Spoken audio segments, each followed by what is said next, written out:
I'm about the ride, sure, but I'm not all about the ride. I also like to park up the Tenere and check out places of interest during my travels. Being a history fan, when I heard there was an ancient Roman town in the north of Morocco, I made sure to add it to my itinerary. Volubilis is about 2.5 hours east of Morocco's capital Rabat. Situated in beautiful rolling farmland, it feels more like Europe than Africa. Experts reckon the ruin of Volubilis, which is registered on the UNESCO World Heritage List, is the most important Roman archaeological site in Morocco. Founded in the 3rd century BC, it's estimated that at one time, Volubilis had a population of as many as 20,000 people. Well, that's got to be worth a look.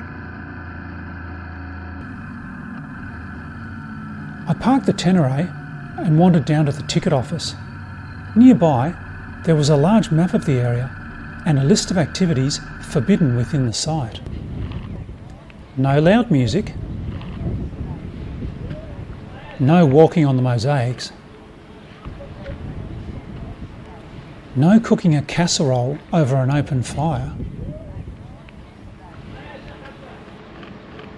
no climbing on the ruins, and no roller skating.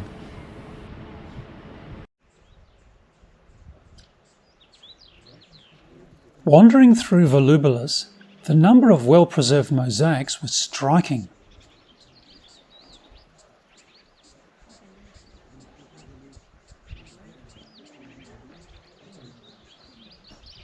Well-to-do Romans lived in ornate villas and used to show off their wealth by having exquisite mosaics installed in their homes.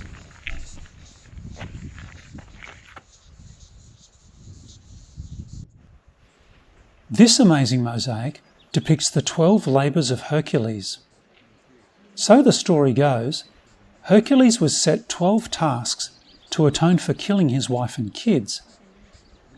Hercules actually loved his wife and kids, but was sent mad by his dad Zeus's wife Hera, who was displeased after Zeus fathered Hercules with another woman. All but one of the labours can still be seen in the mosaic.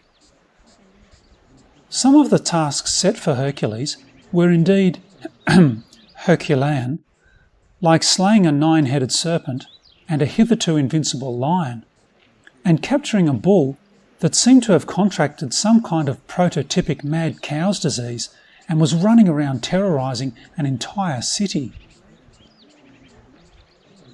Others seem less heroic, like scaring away a bunch of birds with a rattle, cleaning some stables, and pinching a bunch of stuff, including some Amazon Queen's belt, a few cattle, and some apples.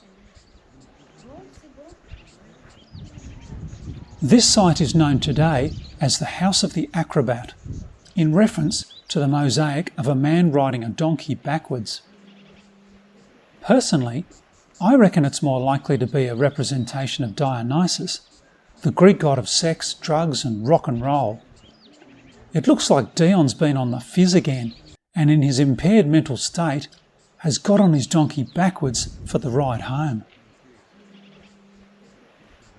Unlike the rich folks of Volubilis, the poorer residents of the city couldn't afford to have mosaics on their floors, but rather they had to grow crops in their lounge rooms just to make ends meet. Feeling triumphant was an important part of Roman culture, and every city worth its salt would have at least one triumphal arch.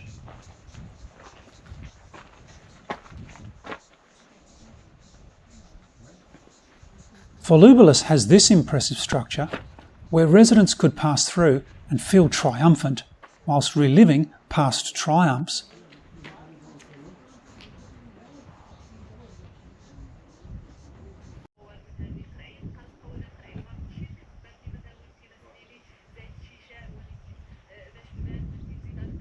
This bloke has had about as much triumph as he can handle for one day and has had to have a little lie down.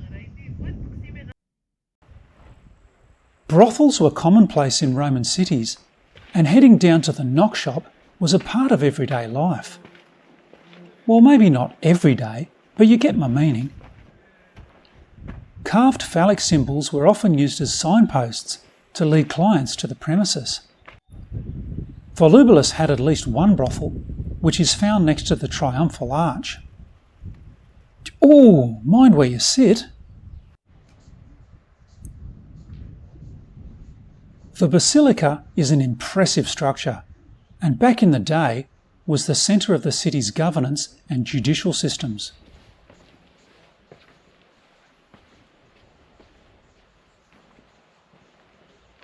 Next to the basilica is the Grand Capitol, a temple to the gods Jupiter, Juno and Minerva. These buildings were arguably the most important places in ancient Volubilis. Nowadays, the primary role of these magnificent ancient structures is to provide a background for selfies.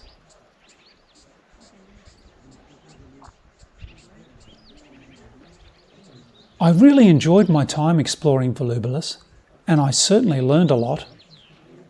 If you're visiting Morocco and you like history, make sure to put it on your itinerary too. I reckon you'll love it.